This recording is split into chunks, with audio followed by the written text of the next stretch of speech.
In this video, I will show you how to create your own custom rules to perform actions.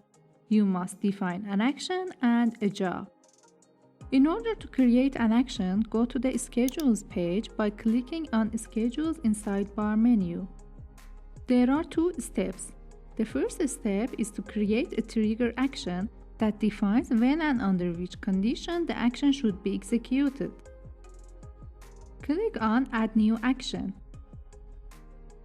In the pop-up menu, select your desired type of action from available options. Currently, there are 6 types available.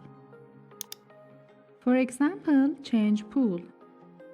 Type any name you want for trigger action and enter the pool address, worker, and password. Consider that the name in the action will be sent to you in alert, so select a name that makes sense when you receive the alert.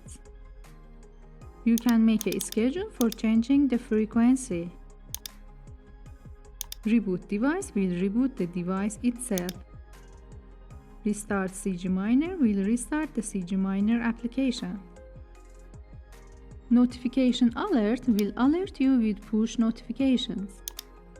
Telegram alert will send from the Telegram bot.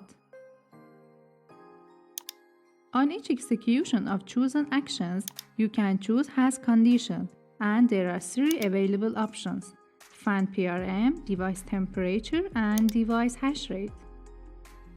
Now, select the condition of your choice and the conditional value for the relative data. For example, if you want to get an alert when hash rate is lower than 18th, select device hash rate for trigger data. Then, select lower than from the condition and type 18 in the value input field. If you don't set a condition, your defined action will be executed each time the job will run. Now you have to create a job. Click on Add New Job.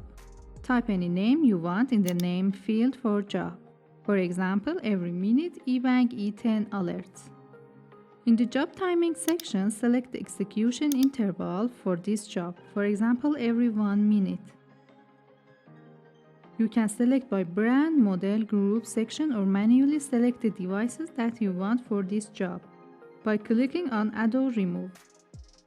And finally, select trigger action you want to be executed. You can add multiple actions. In the job list section, you can turn or off the job you want. You can reactivate it as many times as you like.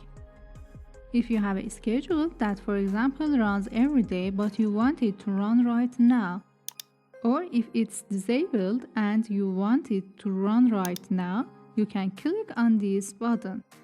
Also, you can edit or delete them. You can add schedules from the templates that are ready for you with some scenarios. It will make action and job automatically. There are common examples of schedules that you can find them in the description of this video. If you had any question or problem, feel free to create a ticket from your dashboard or talk to us using website live chat service.